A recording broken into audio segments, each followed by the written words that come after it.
people of Ghana, is your Nigerian Girl Pleasure, bringing you political news in our channel, Ghanatube. Here are the series of things happening in Ghana, which our channel is committed to bring you all the happenings in Ghana. Please. Now, with a bit more details.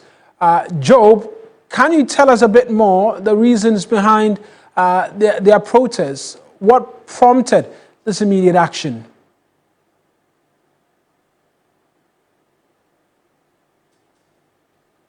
Well, it does appear Job's not joined us. Job, I'm asking if you could tell us what's prompting them to go out at this particular time and be on the street at this particular time, nowhere other than the Jubilee House, to be specific. What is informing their decision?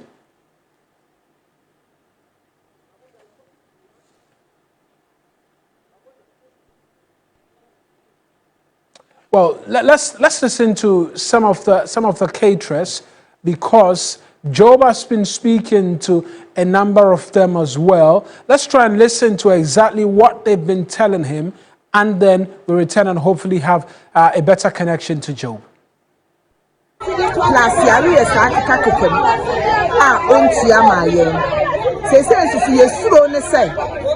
Papa for this school feeding by ya, Oja Yahakono. Or the man, the manaka. A papa said, NBC for better P. Oban, Zera Canos, and Chia. Ye, when Chia.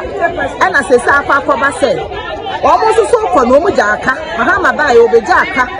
Now, Okono, Yabayan and Eku for the Chias Academy, now my Iraq for pencil, a man now a musica coming, Ebesin Nayanchia. It is a NBC for the from San Shaya, no more bad moment, and Tia Baba Sen and Addo. So we are mobile. Nema question share Valentin Wood quantity has your quiet campaign. Emily fresh and Virginia Duha.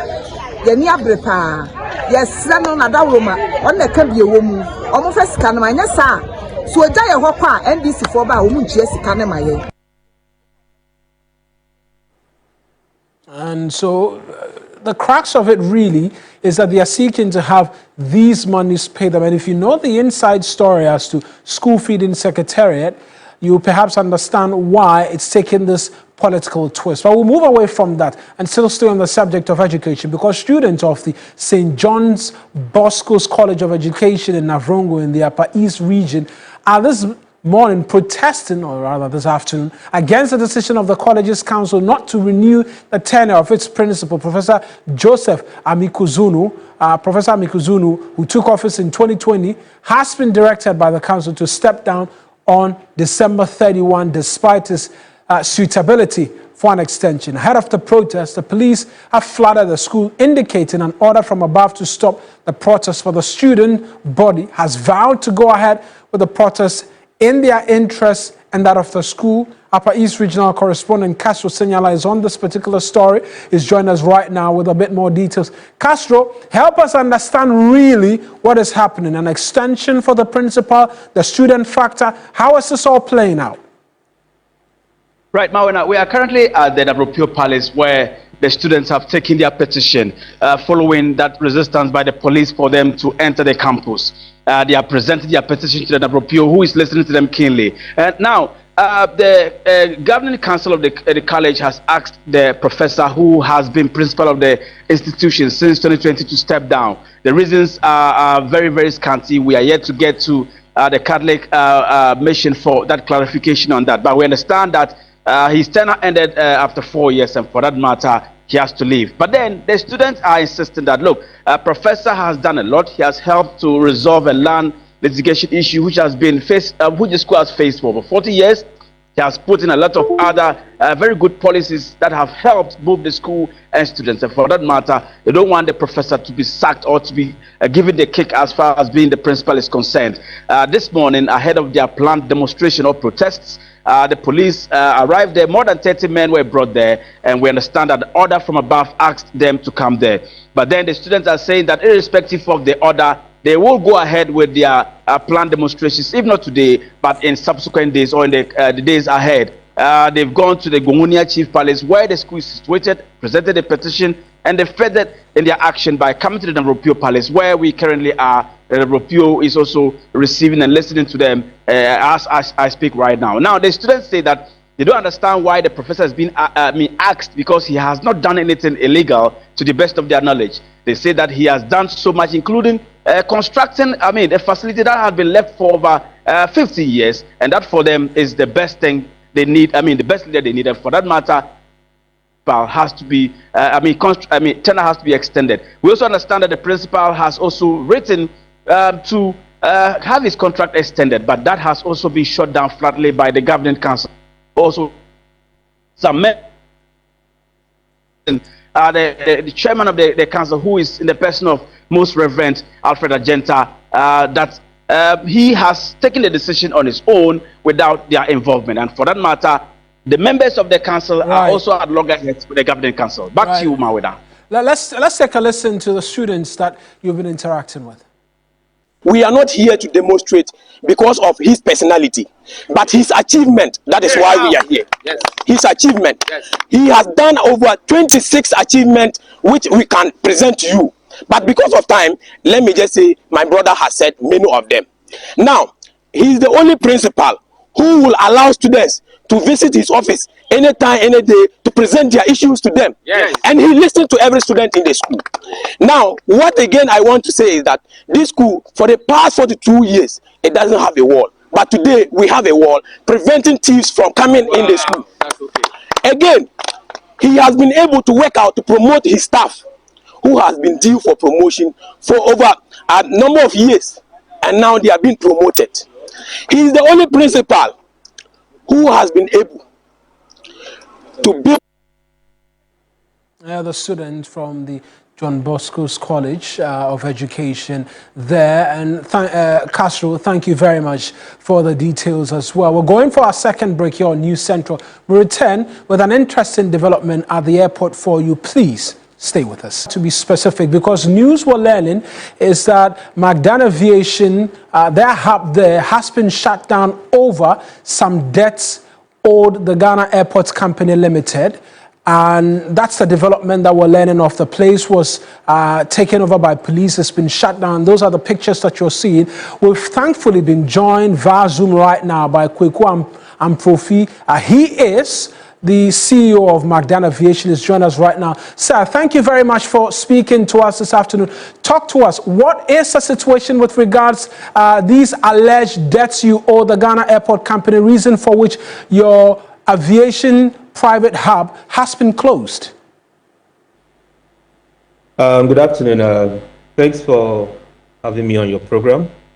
And thanks to your viewers as well for tuning in to listen to us.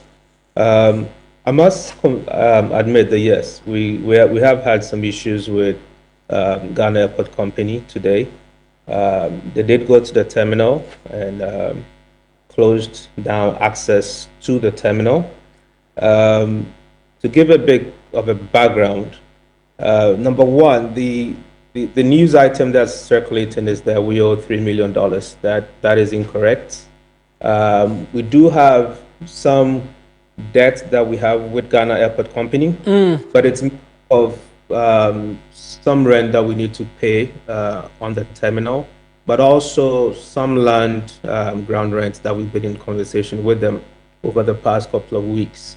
Now, we did make a case to Ghana Airport Company that the land for which they were requiring us to make payment is actually under litigation. There's a court case on the land as we speak.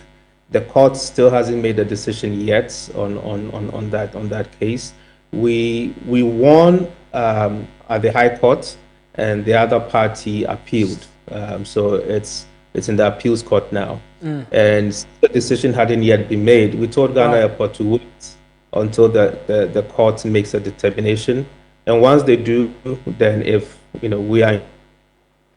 Right, Mr. Amprofi, two quick questions. You say it's not $3 million that you owe. How much do you owe? And Are you making the argument? It does appear we might have lost you briefly. Ms. Amprofi, I'm asking two quick questions. You say you do not owe $3 million, as has been alleged by the story. How much do you owe? And are you saying that the Terminal 1, which you own and run this private aviation services, has been closed down because of extra land you're expecting to pay for, which is under litigation, and not directly as a result of these debts you owe for the use of the terminal? So I couldn't hear. All right, sorry, the line was breaking up a little bit. I couldn't hear the trailing end of what you said. But yes, I did say that we do not owe $3 million at the terminal. How much do you owe? We'll get to that in a moment, but we do not owe $3 million on the terminal. That $3 million that you're talking about is a bit from the terminal, but then the bulk of it is on the land issue that I talked about that we acquired from Ghana Airport Company. That is in court. Now, last Friday, we issued a check to Ghana Airport Company for 2 million cedis that we lodged with them on Friday. That was for the terminal. That was for what we owed on the terminal. So we got very surprised to see that Ghana Airport Company had decided to, shut down access to the terminal. This is an international terminal. This is not a terminal that only is used by folks in Ghana. We manage international flights, private jet flights that are coming into the country. So we've been very surprised. I don't think it's a good image, not just for us, but also for the country as a whole. Most of the people who come in through with private jets come to the terminal. So it's definitely not the good image that we want to portray. Right. Finally, from me, what's the next line of action? Because you say you've cleared the debt in relation to the terminal. Are you expecting that you'll be given access to be able to operate? What's the next line of action? Our next line of action is to talk to Ghana Terminal and keep engaging Ghana Airport Company and keep engaging them. Again, as I said, we have lodged a check of 2 million cedis to them last Friday, just this Friday. I personally was the one who delivered the check to them. In addition, a letter stating the status of the negotiations we've been having with them for the past 2 weeks. That is the very reason why it was very surprising to see this call that they had made. I was in my house and I had a call around 4:30 a.m. from my operations manager that the terminal, we had folks from Ghana Airport Company who had come into the terminal and were seizing access to my staff. So that was very shocking. So our next step is to continue to engage them. Let's sure that they clear the check that we've submitted to them, and then let's keep engaging them to see the way forward.